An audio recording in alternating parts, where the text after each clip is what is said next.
Hey you guys, I have my Christmas sweater on, I'm ready to go. This video is actually Matt's idea, so Matt, thank you so much. I am going to be comparing my 2018 favorites to my 2019 favorites, and it's going to be a battle royale of my favorites. Okay, let's get into it. My first 2018 favorite was the Olaplex shampoo and conditioner. I continued to love that for many a month. I repurchased that like 3 or 4 times. And then I was down in California. I smelled this shampoo called Playa, and I was like, damn, that smells real fucking good. And then I didn't buy it because I was like, that's crazy, bitch. You just bought some shampoo and conditioner back home. So I was like, okay. Then I was going on a long trip. I bought a travel essentials of the Playa shampoo range. The Playa range, not just the shampoo. They don't have a range of shampoos.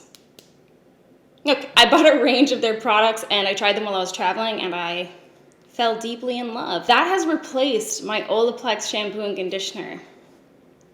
Can't believe it. I still have a little bit of that shampoo and conditioner left, so I'll probably like swap it in and out just to like use it up kind of thing. But that's been just completely obliterated by my love for this new divine shampoo and conditioner. It smells so good.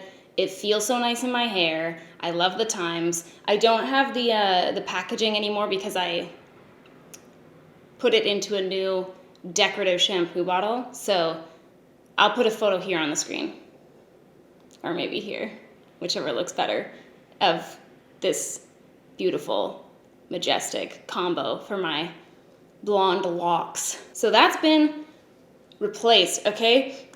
Then for foundation, my favorite foundations for 2018 was the Natasha Denona Face Glow Foundation, the Lancome Skin Feels Good Foundation, fuck, that was a good foundation, the Lancome Skin Feels Good Foundation, and the Burberry Fresh Glow Foundation. So, Natasha Denona Face Glow. What the fuck, Natasha, okay? I felt like we had a thing going on, and I felt like we had an understanding of each other. And then you reformulated. What the fuck? And I even DM'd, I'm calling you out so hard. I even DM'd my girl, Natasha, and I was like, hey man, I've been hearing some rumors around the grapevine that you guys are going to be reformulating. And she was like, who told you that? Like, she was literally like, what, me? Oh my, no, fuck no. I would never do that, bitch. And yeah, she fucking did. What the hell? Luckily, I did stock up on a few extras of the Face Glow, I think before it was reformulated. So I still love that one. I still have it. I haven't been using it as much lately because I'm so sorry, but I'm sworn to secrecy. There is a really nice foundation coming out in 2020, but I can't say anything more about it. So, okay. And that's basically all I've been using. But my other favorite foundation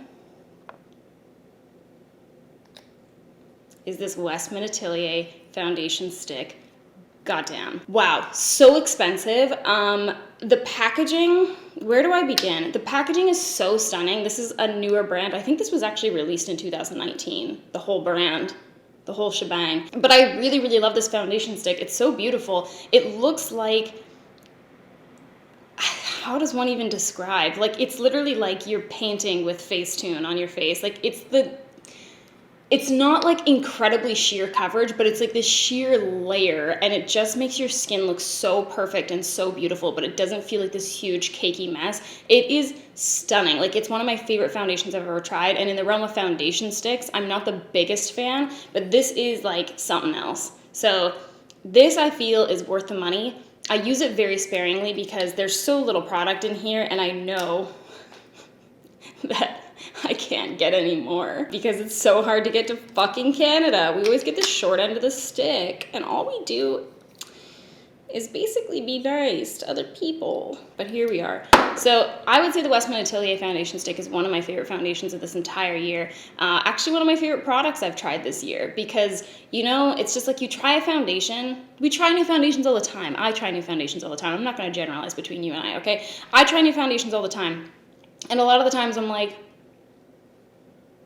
yeah, fine. Like, I'm rarely, like, blown away by a foundation where I feel like, holy fuck, like, this just changed my world. But this changed my world. And that other one I talked about, but I can't say anything more about it. Even this, I might not be allowed to say, but I'm going to say it. And then if I get in trouble, I'll ask for forgiveness, okay? So then for concealers, wow, I had a lot of fave concealers last year. 4, oh my God, calm the fuck down. Okay, so my favorite concealer, fuck, they are all good though. Okay, the First Aid Beauty Bendy Avocado Concealer is one of my favorites. Still fantastic. Oh, wait.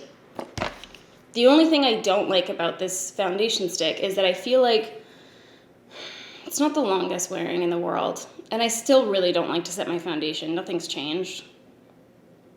So that's it.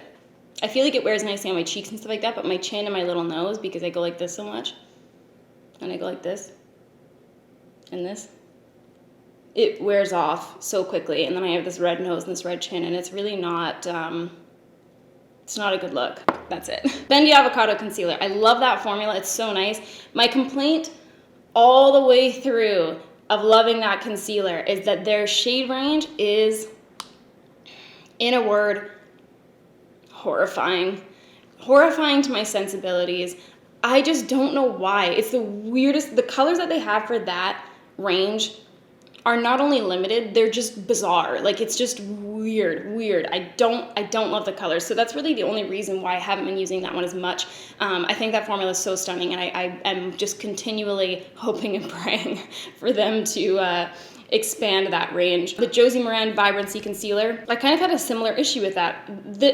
I've talked about this before, this phenomenon that's been happening to me, but it's like I use a product and I love it so much, and then one day it's just like, what happened? So what happened with that one is the same thing. I felt like it just started looking so fucking yellow on me, and it just never, I don't know, like I still love that formula, but it's a color thing. Been having real problems with some colors. Too Faced Born This Way Sculpting Concealer, I love that formula as well. I mean, I really do love all these formulas, but again, same things, having a weird thing with the colors. I felt like they were going super yellow on me. And that one as well is like very, very high coverage. I did feel like it worked really nicely with my lighter coverage foundations, but I found like the lighter and lighter and lighter coverage I got, the more it just kind of, not the coverage, but the color consistency looked kind of off with my lighter coverage foundations. And then the Elsie Silk Concealer, still love that concealer. It's unreal. I just don't use it as often because it is really, really full coverage. So my concealer of the year, another one that's hard to get to Canada, kind of. Not hard, I just hate ordering online, guys, okay? And there's nowhere in store where I can buy it. Anyways, the Oma Woke Concealer. This is an empty, okay? Coming to an empties vid near you. This is like bone dry. This concealer is, I don't even really remember the last time I like ran through a concealer entirely. Like this one, I'm like scraping the walls of the freaking concealer to get this off. It's so underrated. This will never be, everyone could be purchasing this and I would still feel like it's underrated. It's just such a nice formula. It's so beautiful. Their shade range is humongous. It's really thoughtfully laid out and really like easy to understand. So even though I bought this online, I still didn't feel like it was something where I was like, ooh, this feels kind of like a crapshoot. Like it made sense as to what color I would purchase. You know what I mean? So this was a brand, I think this launched this year as well, 2019, but this brand really, they did it right, man. And this concealer is my all-time favorite concealer of this year. And the only reason I'm not using it is because it's empty and I just don't want to, I don't like paying for shipping to Canada. It really pains my soul. So I'm not going to. And they won't fucking stock it at the Ulta that's like across the border from me. Why? Ulta, I have a bone to pick. We can talk about it later. Oh, my fave powder of last year. Same thing, nothing's changed, man. Hourglass Veil Powder. And this has been the same one, like this is like getting to the bottom of the barrel. I mean, not really even. This is like getting a little bit lower. I've had this powder for decades, yeah, before it was even released. That's how long I've had it. It's a fucking old ass powder, man, and it's still going strong. I love it. This is the only powder I care for. What next? Highlights. Okay. So there was a couple highlights that I had. I had the Marc Jacobs Dew Drops. The Marc Jacobs dewdrops, okay? I still love those, but I don't use them as much, I found. The Marc Jacobs, oh my God, the Marc Jacobs dewdrops, the Charlotte Tilbury Hollywood Flawless Filter for Superstar Youth Glow. Baby. Right here. I still love this. This is a beautiful, beautiful time, and I don't think I'm ever gonna stop loving it. I mean, maybe there will be something that comes along that will replace it, but for now, still loving it. Same thing, I've had this forever, and it's still going real strong. Like, I don't really see a world where I run out of this. That's how I feel. Oh, fuck! Hold on, I need to jump back. I need to jump back a little bit. That's my only highlight, though.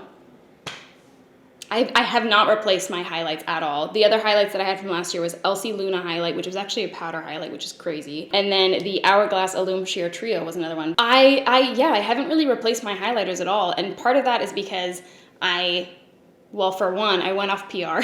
Secondly, I just haven't found as many like cream products still coming out onto the market, so there hasn't really been much to replace it with. And everything that I have tried, I've been like, yeah, it's nice, but like it just didn't really it didn't overcome the prowess that is Charlotte Tilbury Hollywood Flawless Filter for Superstar Youth Glow. So hold on, I need to jump back to concealer quickly. Oh, there's a dog hair in my nose. Everything's fine. Jumping back to concealer really quickly. How could I forget? This Beaming Glory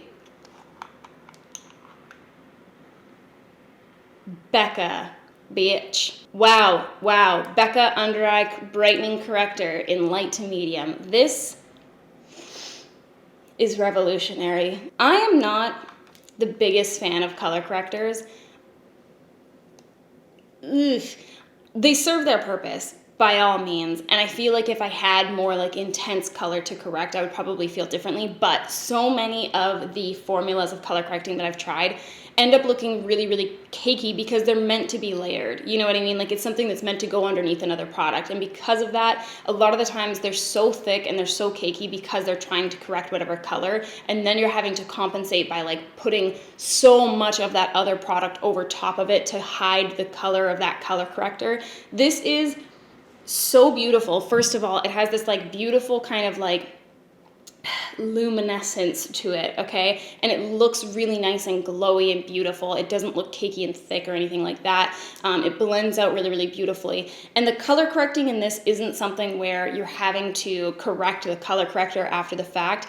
It corrects and it brightens and it's nice, and then you just go over with your concealer like normal. It's not like you're having to pile it on.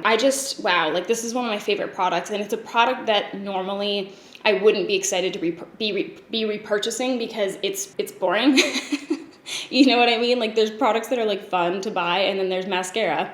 And this is like a mascara product to me, but I love it so much. I feel like it's changed how I feel about my under eye situation so much that like I just am counting down the days to repurchase. Becca, you really done me right here. That's another one of my like all-time favorites of 2019 probably. For bronzers, it doesn't really look like I had anything, which was rude, other than the oh my god, the Hourglass Illume Sheer Trio. That one has a bronzer in it, but that was really it. I never want to use powder products on my face ever again. That's a pretty bold statement. I don't know if I'm going to stand by that, but I put on a powder highlight the other day and I was like, disgusting.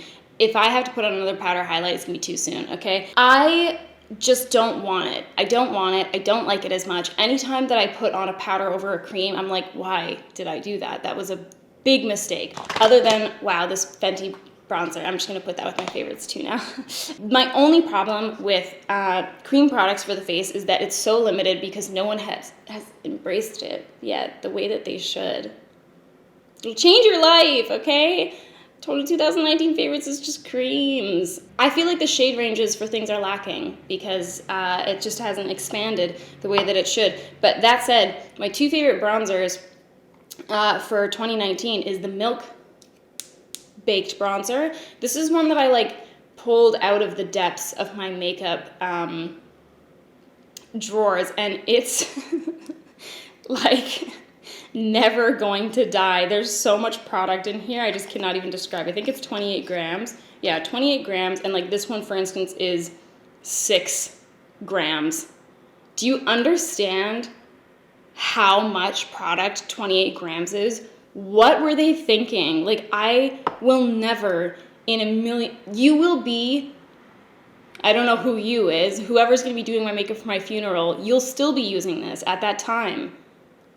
Because I'm never going to run through it. 28 grams is ridiculous, okay? That's such a ridiculous amount of product. But anyways, I've been using this all year. I use it almost every single day. And I really, really like everything about it. I feel like it wears really well. The color, I don't mind. I wish that it was like a little bit different, but I just have to accept my fate, okay? So in the realm of cream bronzers, this is one of my favorite colors that is out there. The only thing I don't like is that it smells like Play-Doh. It's just kind of a take it or leave it situation. My second favorite is more of a contour, not a bronzer, but that is the Westman Atelier Face Trace Contour Stick in the color Biscuit. So this one is more of a kind of like neutral, cool tone contour situation. And then we have the Milk Baked Bronzer, which is a little bit warmer and darker as well. So just depends what kind of look I'm going for. But I do really like using that one on its own. I don't feel like I have to go over top with a bronzer.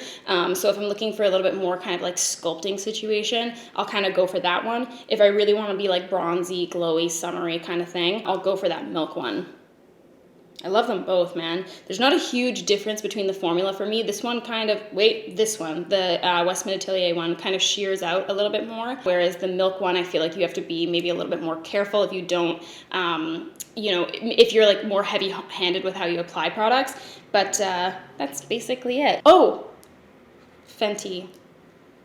I'm so sorry. I didn't mean to talk poorly about you. This is the only powder bronzer that I care about. And I still don't feel like I'm 100% on this shade. I don't know what it is. Bronzers I feel like are so fucking hard to find, like the perfect, but she came close, okay? I think they did a good job with their shade range. I like that formula. I don't feel like it's super cakey looking, or it doesn't feel like too thick or weird or anything like that on the face. It looks really nice and pretty and light on your skin. I think that that's a good formula, and I like the shade range. And I'm gonna stop going on about it. Oh, blushes. Ooh, okay, my favorite blushes from last year, I put down Tom Ford Sunstruck and, ooh, the Flower Beauty Blush Bombs. They're so nice. I kind of think those got discontinued.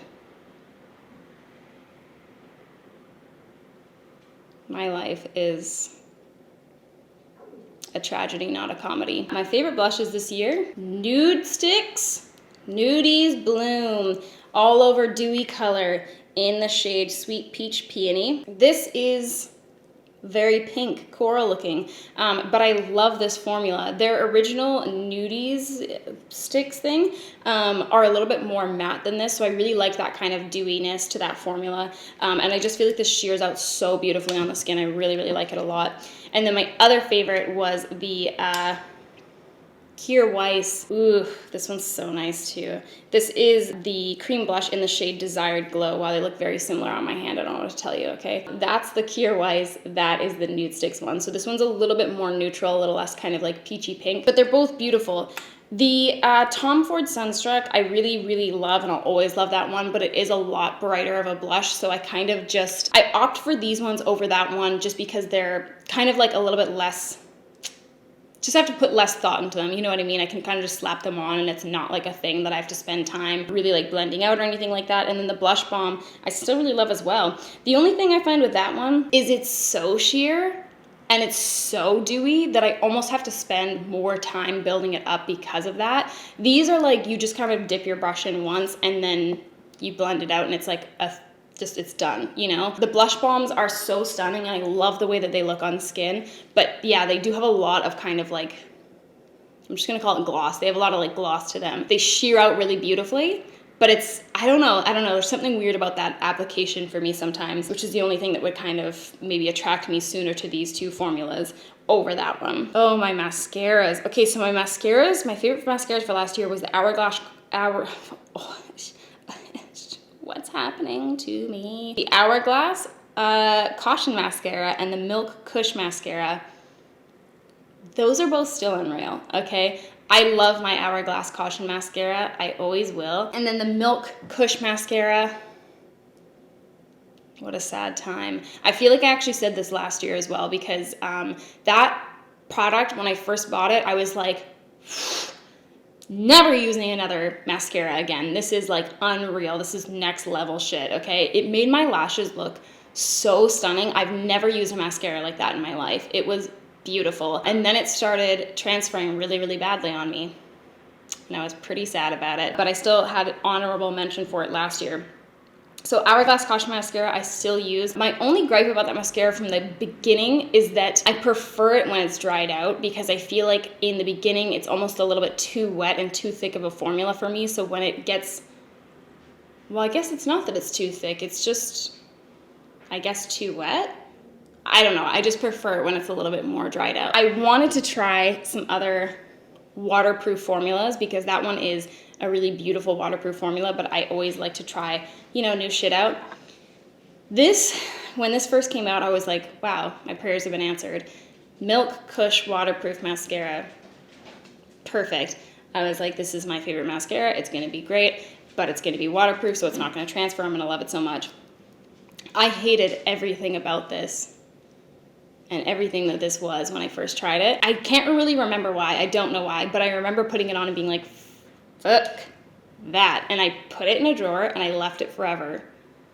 And then recently I pulled it back out and I was like, maybe it's time to love again. And I've been really liking this ever since. I don't know why I hated it originally. I don't know what's wrong with me, but I really have been liking this one now. I feel like it's really beautiful. It's really nice and like thickening and majestic. It's still not what the original Milk Kush was.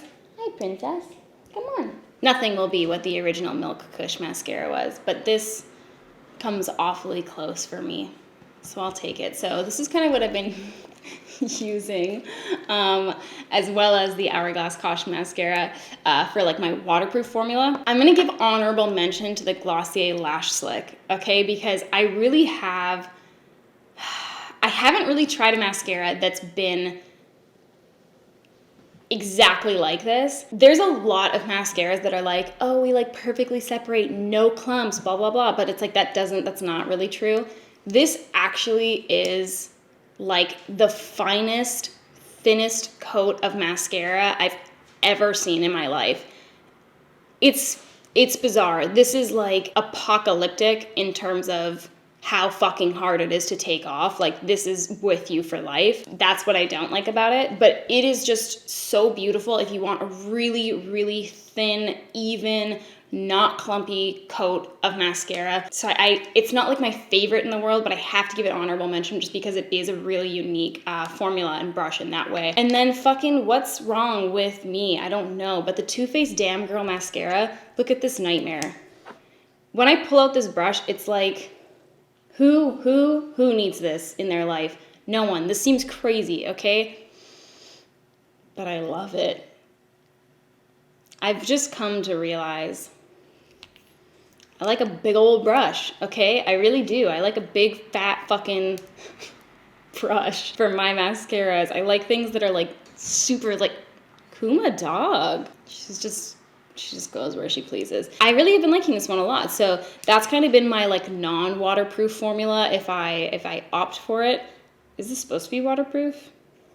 I don't feel like it is. I mean, it's like long wearing, but like it's not like, I'm not gonna go fucking swimming in it, you know? So that's sort of like my replacement for Kush non-waterproof, I would say.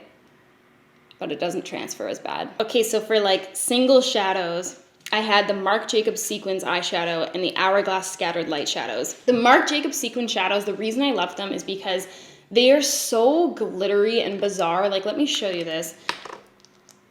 They are so glittery and like intense like this, but they don't actually have that bad of fallout. It's very surprising, and that's why I liked them so much. They were kind of like the Tarte chrome paints in a way, but just like so little fallout. It's the most bizarre thing I've ever tried in my life. So I really like those. I haven't been using them as much, and I think the biggest reason is because of the colors of them, which is where Hourglass Shattered Light comes in. Scattered Light. Shattered Light would be cool though too. The Hourglass Scattered Light, I've yet to find a formula that I love as much as that. Because first of all, the colors, you're a visionary, okay? they're beautiful. Like, they're still neutral. I mean, Hourglass is always going to lean more neutral, of course, but like, there's just something about them. They fill a very specific hole in my heart.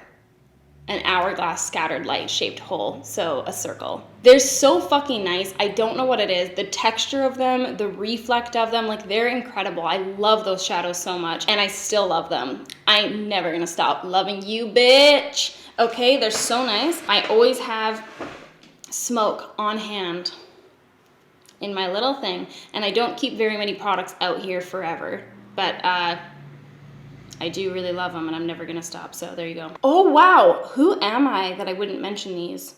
I'm gonna give those honorable mention. But before we get to that, in terms of other single shadows that I've been really loving this year, these are kind of like maybe, not replacements because I still love those products, but products that I've been loving just as much. The Kaja Eye Trio things, specifically this one in Orange Blossom, same thing, I hated on these when I first bought them, and even swatching them now, I don't know why I'm doing it, because they look so nondescript. There's nothing about them where you're gonna be like, wow.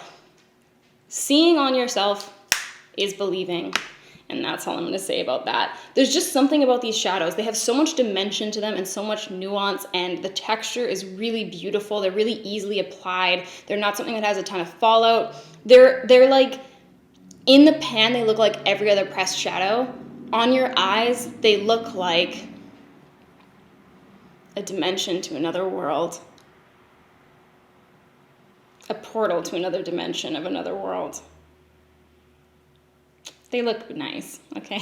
I love those shadows, and I will never forgive myself for putting them in a first impressions video and saying that they are the same as any other shadow. How dare I?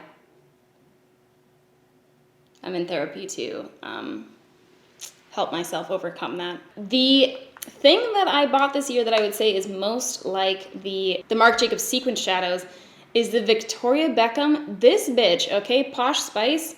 Oh, look at that. These are beautiful. I would say that this is like almost a mashup between the Marc Jacobs sequin shadows and the Tarte Chrome paints. They're beautiful. So this was one of the last things I bought. I think it actually was the last thing I bought before my no-buy. These are the Victoria Beckham lid lusters. The packaging, first of all, this is like in one fell swoop, this became one of my favorite brands. I cannot even describe to you how excited I am to watch them continue to release products. I just think they're doing it so right. Everything I picked up from them, I love. I picked up 2 products, okay? 2 of the shades of one of those products is Blonde, which is right there. Wow, wow, wow, look at that shit. And then Mink. So, Mink, just Mink. So these are the lid lusters, and yeah, they are kind of texturally sort of in between the Tarte Chrome paints. I feel like they have a little bit more kind of dimension to them than the Chrome paints do, but they're not quite as glittery as the Marc Jacobs sequins. I just think they, I could stare into this all day. I think they just nailed the formula. It's stunning. It's so easy to apply. It's so easy to get like that really beautiful, majestic effect out of it. And something about products like these is that oftentimes they swatch really beautifully, and then when you go to put them on the eyes, you're kind of like, okay, it's not exactly what I was going for, but I'll take it. Not with these. This is exactly how they look on your eyes, but you probably don't have eyelids this massive. And if you do, how dare you? They just are that beautiful and reflective and gorgeous on your eyes. I just love them so much. And every time I watch a video back where I'm wearing one of those, I'm like, magnifique. That is unreal. So I really, really like those. I'm just so excited to see more from that brand. In terms of other things that are like singular little products for the eyes, the Charlotte Tilbury creams, I have been loving. Okay, they're so beautiful. This formula is, there's no scent to it whatsoever. This formula is one of my favorites for creams. It's really easy to blend out, but it's not, how how do I describe it? It doesn't have so much slip to it that you're like blending and blending and blending and blending and blending and it just gets like out of hand. I feel like this is one of those products where like you put down your little layer and you like buff out the edges and that's just like the end of it. Some creams I feel like are just, they have like too much slip to them almost, or just they stay creamy for too long where it's like you kind of can't stop blending them out. I don't know how to explain myself better than this. It's a nice cream formula. I need to stop doing favorites videos. Ooh, okay. I had a couple favorite palettes, eye palettes. My favorite palettes from last year was the Dose of Colors Desi and Katie Friendcation palette. Still love it. That palette is everything I've ever wanted. I've said it before, I'm gonna say it one last time. Best collab to ever take place, okay? All the people that are like, I'm sick of collabs. Why would you say that when there's a possibility of the Dose of Colors Desi and Katie Friendcation palette equivalent coming out to a Sephora near you? That's fucking bold, okay? And I don't approve, actually, because you could really be holding us all back from our best lives. I still love that palette. The shades in there, divine. The formula, I love it. The friendship, it's great to see. Okay. And then I had the Natasha Denona Safari palette. Still really like that one. I don't use it as much because I've just really accepted that I'm just getting closer and closer to 30, you know, and I feel like I can rightfully say I just like a nude, neutral eyeshadow. Okay? I'm not trying to impress anybody here. It is what it is. I mean, sure, toss a little shimmer in there, get a little glitter going. Why do we need to make it a color? You know? Let's not and say we did. I love that palette still. I think it's beautiful. And then the Huda Beauty Obsessions palettes. Those are the little palettes that come with like all the different colors in them. I think those palettes are still so nice because it's sort of like just a little taste, little toe dip into the color realm. So if you are somebody who, you know, wants maybe a couple colors kicking around, but you don't want to like dive into like a huge fucking like Natasha Denona palette or something like that, it's nice to get those just because they're small little palettes that are concise, edited little color schemes. So I still really like those, but my favorite palettes for this year, I love her so much. These are wildly overpriced, okay? That aside, the Victoria Beckham little, look how petite this is.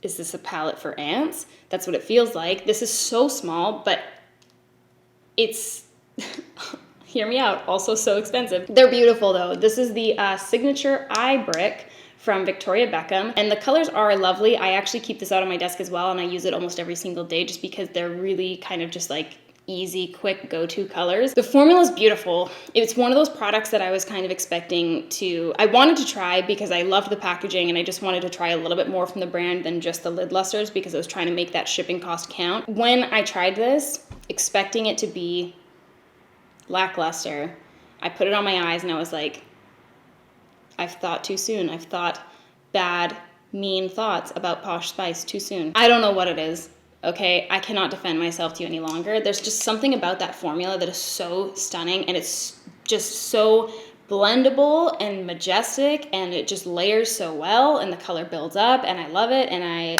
am I gonna buy more? I don't know actually, because the only thing that I'm wondering about this, Hourglass years ago came out with these eyeshadow palettes that were so stunning. They had like these like little like ripple wave effects through them. It was so beautiful. I remember the first time I saw a photo of them and I was like, what is this magical thing? But they discontinued them because when all of these eyeshadows were placed side by side with like no pan in between them, you know, hold on, focus on here. There's no pan in between these colors. They're basically just like all kind of melded together. And what happens is that if let's say I used this color a ton, and I was using actually, let's just say this middle color. I use this color a ton. If I kind of hit pan on that, the problem with this sort of setup sometimes is that it causes all of the rest of the shadows to then break off, if that makes sense, because you have like this hole in the middle, and these shadows are, going to be pressed somewhat differently, I would imagine. I don't know how they're doing this shit. That's my only fear. So I think I'm gonna try and use this one as much as I can and see if it does eventually break apart once you get down to the bottom of a one color or two colors. And if it doesn't, I may just invest in more, but if it does, then I will cry. And that's it. This palette, I never thought I would say this. This is the Urban Decay Naked Reloaded palette. When this came out, this was like their replacement to the original Naked palette. I think so. I think they got rid of the original Naked palette and they were like, goodbye, farewell. And then they were like, Naked Reloaded, because I thought that they were just like, it's time to let this go. They were like, fuck no, baby. We're doing it all over. They will never let the Naked branding die. So that's fine. I don't know why I bought this palette, because I wasn't that drawn to it, to be completely honest with you. But I was like, nah, a neutrals palette. You never know when it's gonna come in handy. I have 12,000, but what's one more? And I got it and I was like, just like not super inspired to use it. For some reason, I don't know why, I pulled this out kind of recently and I've been using it ever since. So it just is what it is. I like the amount of mattes to shimmers in here, because historically speaking, Urban Decay Naked palettes have been like just chock full of shimmers, and then there's like one matte and it's like, help me. But this one has a really nice kind of range. So this one is like a fully matte base shade. This one has, I found, like a little bit of a sheen to it kind of thing, but both are really, really, really nice. I like that these base shadows are a little bit bigger than the rest, but not so much that it looks shitty in the palette, if that makes sense. And then all the rest of the shimmers I really like, all the rest of the mattes I really like, and I just feel like this is such an easy, like thoughtless palette, you know what I mean? You don't have to sit and think about it. That's kind of seems to be like the theme for this year, is that I don't want to have to think about doing my makeup at all. I just want it to like happen for me. Anyways, that's this. Count this as a win for me, okay? Because this made it into my favorites, and I am the best because I've actually used it. And I said I would, and I have. And this is the Pat McGrath Bronze Seduction palette. Let me open that back up for you. This palette is the one that kind of appealed to me the most, but I put off buying it for months because I already owned a bunch of other Pat McGrath palettes, and I was like, I've never fucking done anything but open them and swatch them and been like, pretty, but never actually used them on my eyes. Here's the thing about Pat McGrath palettes.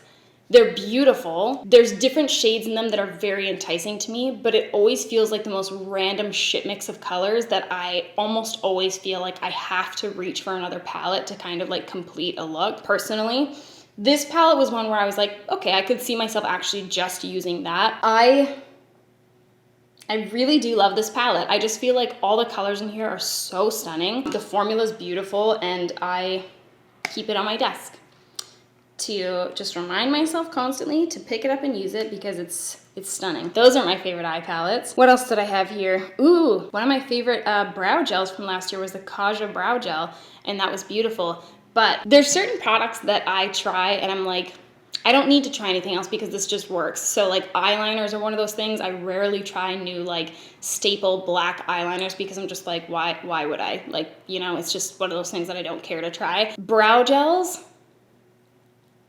I find ones that I just adore, and I'm like, what if there's another level beyond this? I just don't know.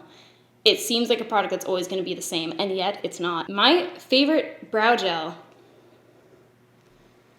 is the M Cosmetics Micro Fluff. Is that what it's called? I'm pretty sure, yeah. I'm pretty sure it's called Micro Fluff Brow Cream. This is the brow cream in blonde. I don't know how to describe it as being any different from all the other ones, but there is just something different about it to me. It's so beautiful. It coats your hairs so nicely. It doesn't make them chunky or like clumpy or anything like that. It just coats them really, really nicely without making them look super thick and gross. It kind of just makes it look like this is actually just your brow hair. So I really, really like this one. I like that it's not really intensely tinted. It just has enough that it kind of makes a difference. There's some brow gels that I found that are really dark to the point where even like the lightest one is dark enough and coats your brows so much that it looks like a mascara is in your eyebrows. This one is so easy to wear, even on its own. Like, even if I'm wearing absolutely no makeup, I'll still put this brow gel on. I think I've said that about every brow gel, to be honest, but this one I feel like looks the most like natural, so to speak, while still adding like a lot of definition to your brows. Tinted brow gels are my shit, okay? I feel like they're so underrated because it makes doing your eyebrows so much easier, because it just fills everything in and it kind of gives you a better outline as to where you need a little bit more product. But anyways, that's been my favorite brow gel this year. Ooh, and then I had some little lip products. So the Fenty Gloss in Fussy. I still love the Fenty glosses so much. That formula and me are like this, okay? It's so nice. I don't know why, and I don't have to explain our love to you.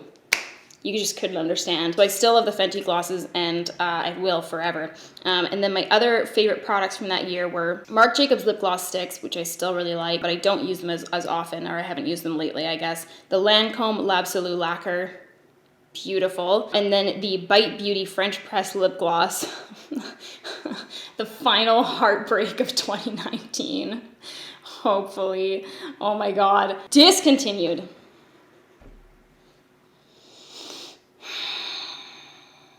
You know, it just is what it is. That formula was so beautiful. I'm really hoping they come back with like, this has been like a trend for Bite, actually. They've continually discontinued my favorite lip gloss product specifically over and over again. Why do you do that, Bite? It's very mean and rude, but they're going all vegan, so fine.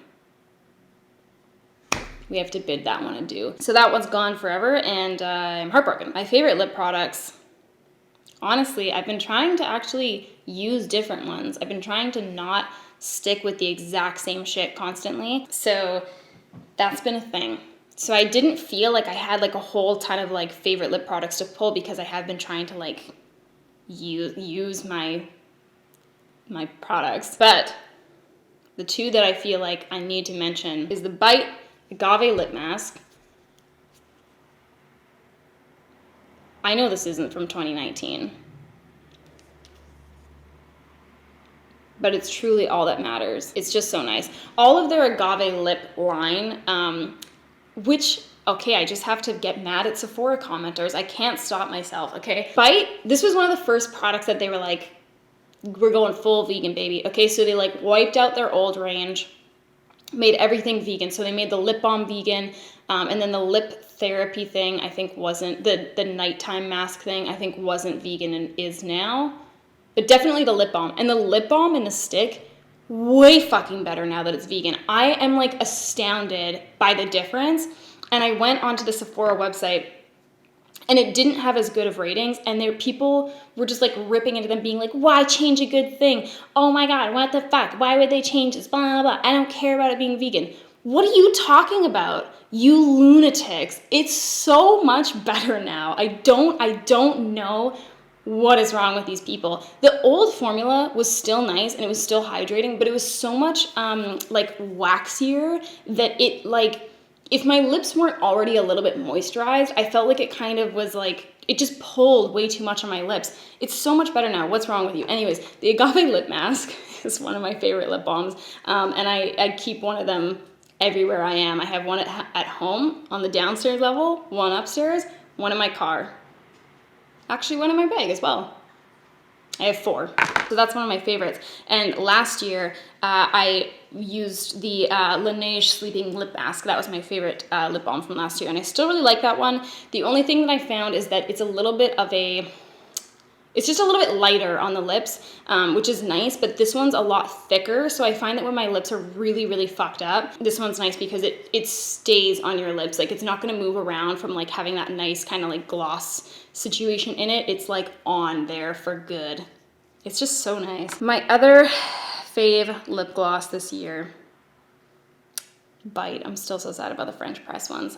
This is a formula that I've tried more recently, but the M Cosmetics glosses. So this is the colored gloss in Secret Blush. Just really beautiful. I feel like it's a really, really nice formula. It's not so sheer that you aren't going to see the color, but it's not so thick that it looks weird because it's still a gloss at the end of the day. Do you know what I mean? So I really like that formula, but their clear gloss formula, I hate that I used to be the person that was like, it's a clear gloss, they're all the same. No, they aren't.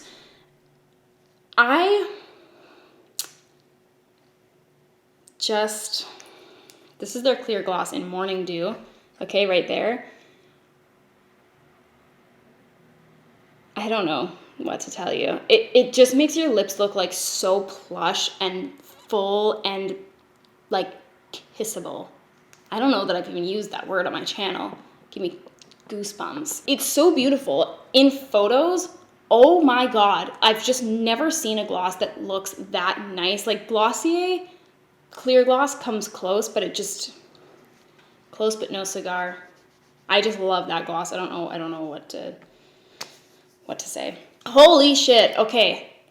Those are my favorite products of 2019, and they're compared somewhat. Kind of lost my way a little bit halfway through there on the comparison thing, but I tried my best. They're compared to my 2018 best faves of 2018 best faves. Yeah, okay. Well, that's it. And 2020 is bringing you some bomb products. I feel it in my bones. There are some products that I've seen from 2020 that are unreal. And I'm going to stop talking about them right now. And I feel like this is going to be a good year in beauty. I feel like maybe people are going to really start to embrace the cream face products. Right? Guys? Yeah? We're all in this together, okay? And I feel like it could just be a really fun time for all of us. I'm excited to see what comes from Victoria Beckham. Great fucking brand that came out this year. I'm excited to see what comes from Oma Beauty. Great brand that came out this year. Westman Atelier. Great brand. Start shipping to Canada, please, or I'll hurt your families. That went to a place it didn't need to go to, okay? I'm going to talk to you guys later. Thanks for hanging out and chatting. Let me know what your favorite products of 2019 were. I want to hear them all in detail, excruciating detail. And furthermore, you can compare them to your 2018, but you probably won't, so that's fine. That's it. I'll see you guys later. Peace out.